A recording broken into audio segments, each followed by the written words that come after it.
Biz o'tgan saboqda ne o'tdik? Сын есім деп o'tamiz. Durs aytasizlar. Сын есім deganimiz ne? Nima o'tamiz? Janatga?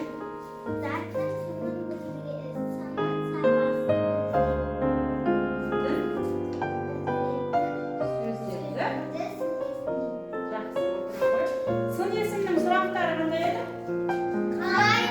Қол көтеріп бала. Қолмен емес. Нұрдәулет.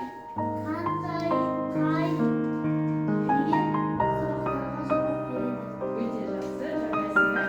Кәні өз-өзімізді от шашумен барлап қояйық. Жақсы. Олай болса, үйге берілген тапсырманы орындадық па дәптерге? Қазір сен маған, мен саған әдісі бойынша бір-бірімізге дәптерімізді беріп, үй тапсырмасын тексереміз. Бір-біріміздің үй тапсырмасын тексереміз. Дәптерімізді ашамыз.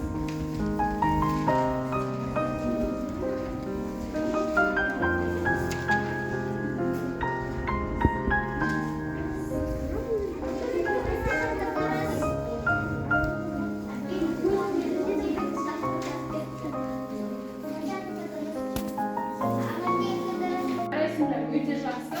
Үй тапсырмасын жақсы орындап келесіңдер. Қазір өзі дәптерді жинап алып тексереміз.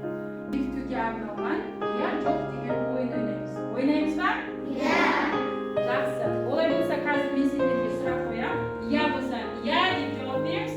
Жоқ болса, жоқ деп жауап береміз. Жарай ма?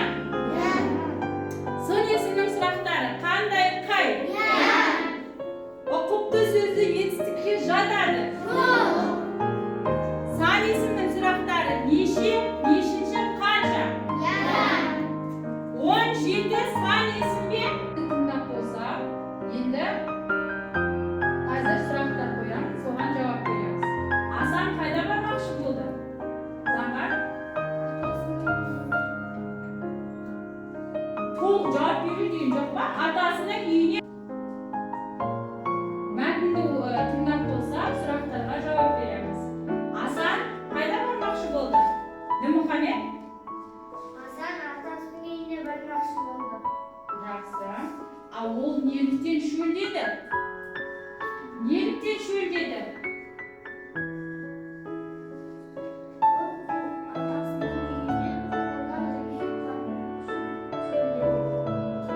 Атасының үйінен қайтып құрдан жүріп, енді барып қояйық.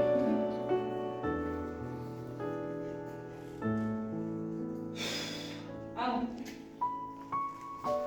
Ол не еді? Тоқтайтын, қайтадан бастайын.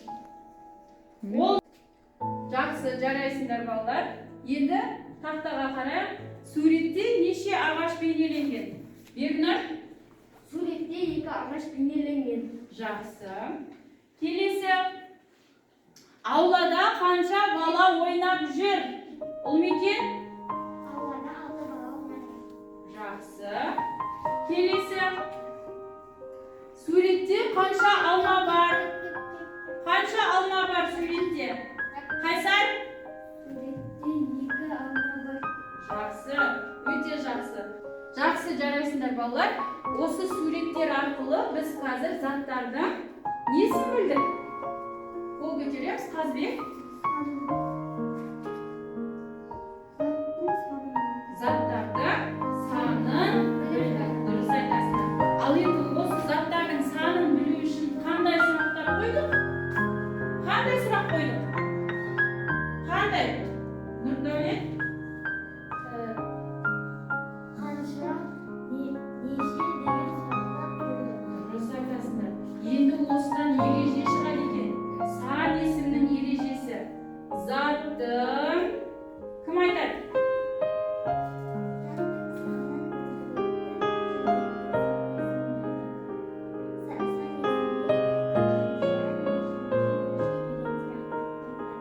Өте жақсы. Жарайсыңдар. Осы сан есімге байланысты кім маған мысал келтіреді? Мысал. Тағы да.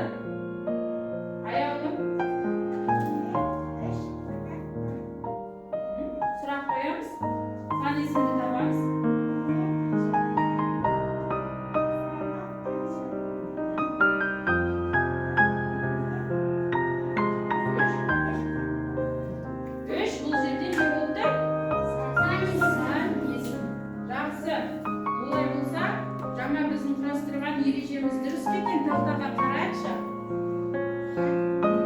Кім оқиды? Асмұрат. Заттың санын жеткізетін сөздерді сан есімге қанша жеткізген сұрақтар қойылады. Мысалы, бес кітап, бірінші үй 30 килограмм. Жақсы. Тағы да. Думан. Заттың санын білетін сөздерді сан есімдейміз. Сан есімдерге қанша, нешінші деген сұрақтар қойылады. Мысалы, бес кітап, екінші үй 30 килограмм. Тағы кім айтады? Екінші қатардан.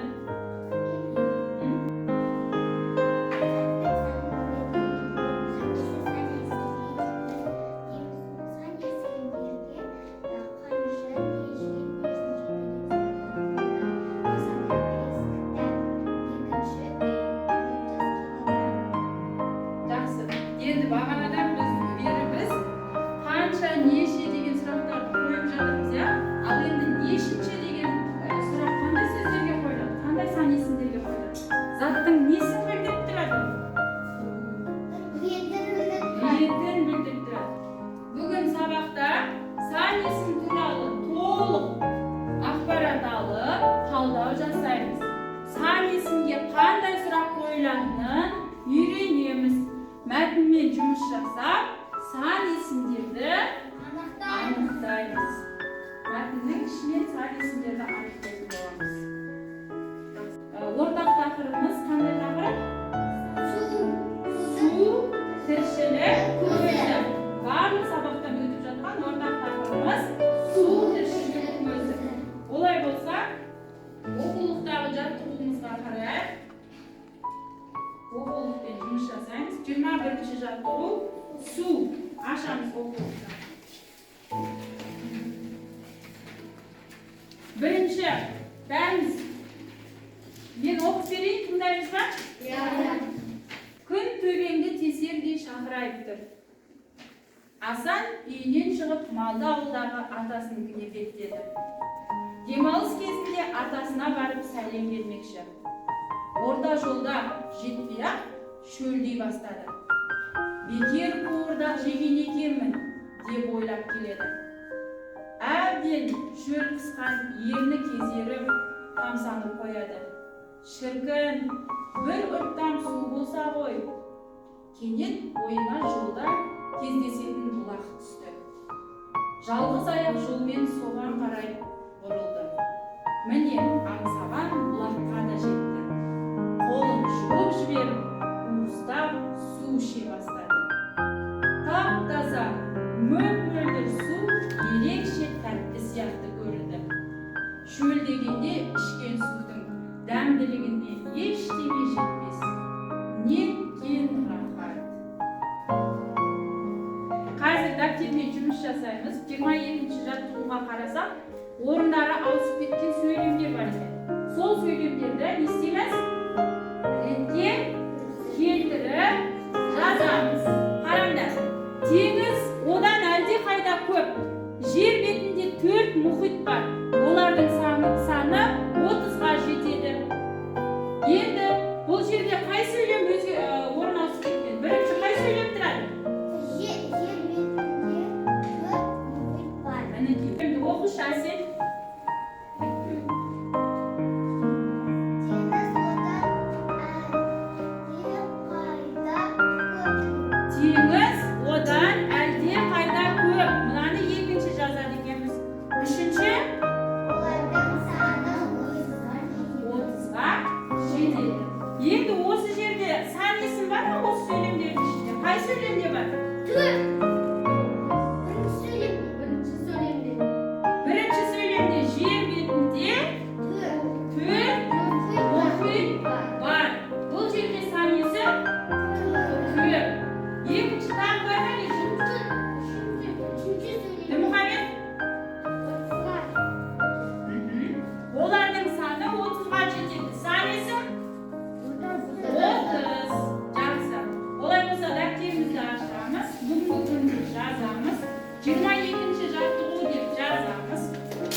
tersine okusan olsan. Gülceynep. 40 dürüst mü? Ya cevabını desek göreyik. Maneki 40 saniye. Жақсы жарайсыздар. Олай болса 24-ші жаттығу. Құрамында сан есімі бар сөздерді сөзбен жаз дейді. Бірінші сөзді кім оқиды? Асылмұрат? Кекілік. Дұрыс па? Мынау екі лік. Дұрыс па? Дұрыс. Келесі. Шашын даусын. Кім айтады келесін?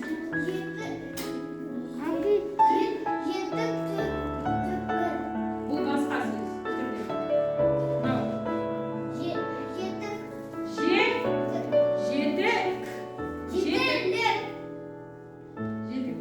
Келесі. Бір. Келесі. Күшік. Келесі. Желтоқсан. Келесі. Аяулап.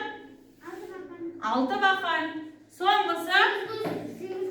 8 көз деген, иә? Қазір біз оны не істейміз? Дәптерге жазатын боламыз. Олай болса, қазір бәріміз орнымыздан тұрып, көбелек серпіту сәтін жасап алайық. Көбелек тұрып, ертеме, күлімсіреп керілді. Бір дегенде шықпен бетін жуып, екі дегенде шыр көбелек айналып бұрылды. Үш дегенде еңкейіп желкері жезді. Төрт дегенде шошып кетті. Жақсы.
Қуат.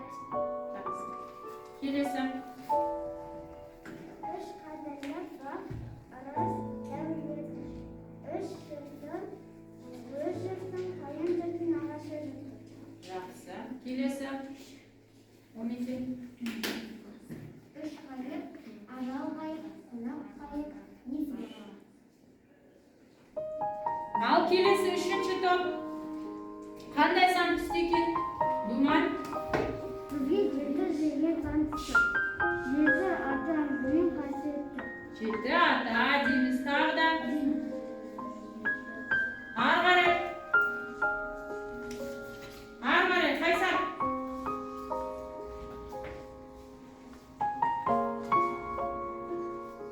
Қазақ жеті атаға қазақ. Қыз алыспаған. Жақсы. 7 ата. Жеті не таратамыз біз? Жеті шелпек таратамыз. Бір аптада қанша күн бар? 7 күн бар. Мінекей осы қасиетті сандар туралы үйде толығырақ жақсы біліп келіңдер. Жарай ма? Жақсы. Олай болса, бүгінгі сабағымызды қорыту мақсатында сендерге сөз таптарынан мынандай семантикалық карта беремін. Бұл картада сұрақтар берілген, сөз таптарының сұрақтары. Және мына жақта сөз таптарлар берілген. Мына сұрақ қай сөз таптарынікі, соның жанына бірақ плюс деген белгі қоямыз. Қосу деген. Түсіндік па?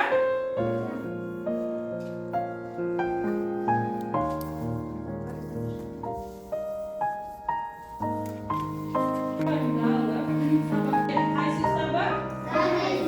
Дұрыс па? Екінші, қайтты не істеді? Қай сөз табының сұрағы? Есті. Қағаздарын көріңдер, дұрыс па? Қанша неше? Қай сөз табы? Сан есім. Соңғысы қандай? Қай? Ол с есімнің сұрақтары. Жарайсыңдар. Ал енді үйге тапсырма 25-ші жаттығу. Енді кері байланыс қазір алдарыңда стикер тұр.